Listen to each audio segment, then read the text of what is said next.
वो दिन दूर नहीं जब हम वहाँ जाएंगे। वो दिन दूर नहीं जब तुम्हारी शादी होगी। वो दिन दूर नहीं जब मैं डॉक्टर बनूंगा। वो दिन दूर नहीं जब आप अच्छी अंग्रेजी बोलोगे। इन जुमलों में हम बोल रहे हैं वो दिन दूर नहीं।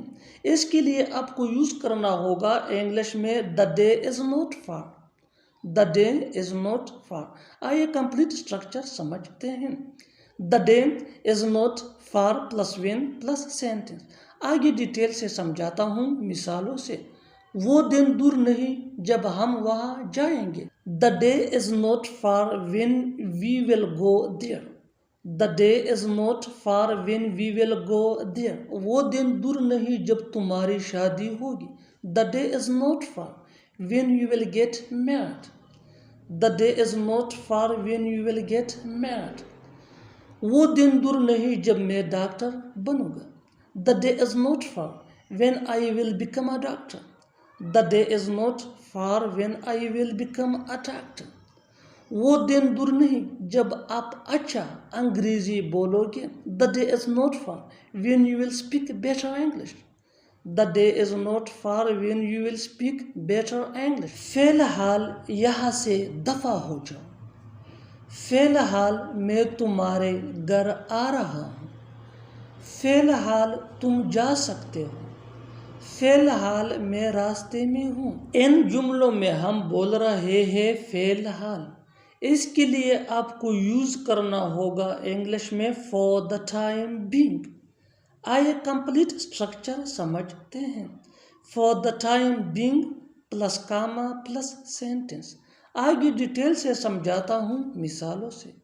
फिलहाल यहाँ से दफा हो जाओ। For the time being get lost from here. For the time being get lost from here. फिलहाल मैं तुम्हारे घर आ रहा हूँ। For the time being I am coming at your home. For the time being, I'm coming at your home. फिलहाल तुम जा सकते हो। For the time being, you can go. जाहिर सी बात है कि वो तुम्हें शादी में नहीं बुलाएगा।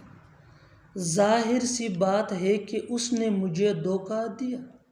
जाहिर सी बात है कि वो थका हुआ था। जाहिर सी बात है कि लोग वक़्त के साथ बदल जाते हैं।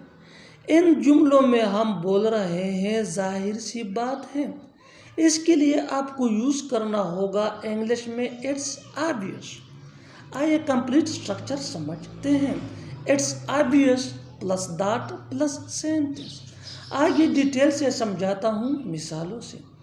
जाहिर सी बात है कि वो तुम्हें शादी में नहीं बुलाएगा। It's obvious that he will not invite you in the wedding. It's obvious that he will not invite you in the wedding. जाहिर सी बात है कि उसने मुझे धोखा दिया। It's obvious that he cheated me. It's obvious that he cheated me. जाहिर सी बात है कि वो थका हुआ था। It's obvious that he was tired. वो हमेशा मुझसे क्रिकेट में जीत जाता है। मैं फुटबॉल में उससे जीत गया। हमारी टीम उनकी टीम से जीत गई।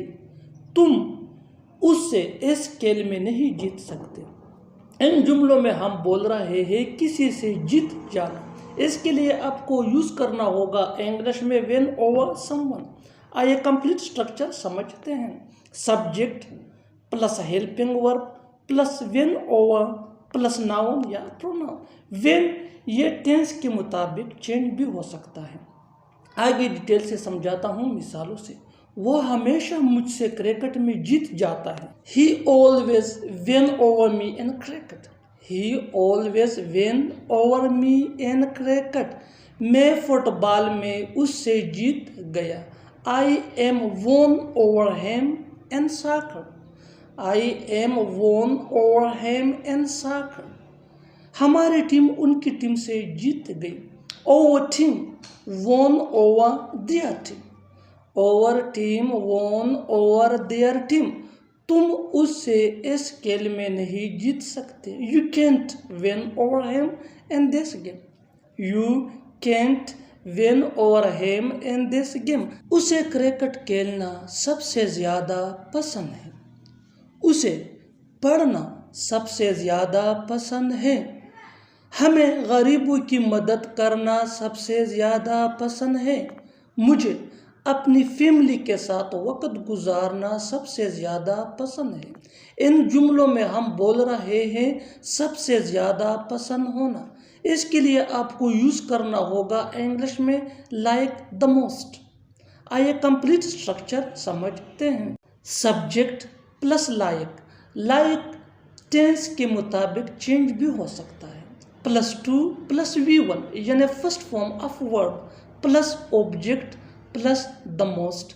आगे डिटेल से समझाता हूँ मिसालों से। उसे क्रिकेट खेलना सबसे ज़्यादा पसंद है। He likes to play the cricket the most. He likes to play the cricket the most. उसे पढ़ना सबसे ज़्यादा पसंद था। He liked to read the most. He liked to read the most.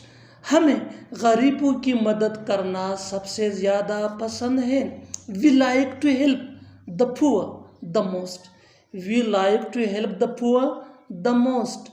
मुझे अपनी फैमिली के साथ वक्त गुजारना सबसे ज़्यादा पसंद है। I like to spend time with my family the most. I like to spend time with my family the most. क्या तुम्हें एयरपोर्ट का रास्ता मालूम है? क्या तुम्हें रेलवे स्टेशन का रास्ता मालूम है? क्या तुम्हें उसके घर का रास्ता मालूम है? क्या तुम्हें अस्पताल का रास्ता मालूम है? इन जुमलों में हम बोल रहे हैं रास्ता मालूम है। इसके लिए आपको यूज़ करना होगा इंग्लिश में डू यू नो द वे। आइए कंप्लीट स्ट्रक्चर समझते हैं। Do you know the way plus other words plus question mark. आगे डिटेल से समझाता हूँ मिसालों से। क्या तुम्हें एयरपोर्ट का रास्ता मालूम है? Do you know the way to the airport. Do you know the way to the airport. क्या तुम्हें रेलवे स्टेशन का रास्ता मालूम है? Do you know the way to the railway station. Do you know the way to the railway station. क्या तुम्हें उसके घर का रास्ता मालूम है? Do you know the way to his home. Do you know the way to his home. क्या तुम्हें अस्पताल का रास्ता मालूम है? Do you know the way to the hospital. Do you know the way to the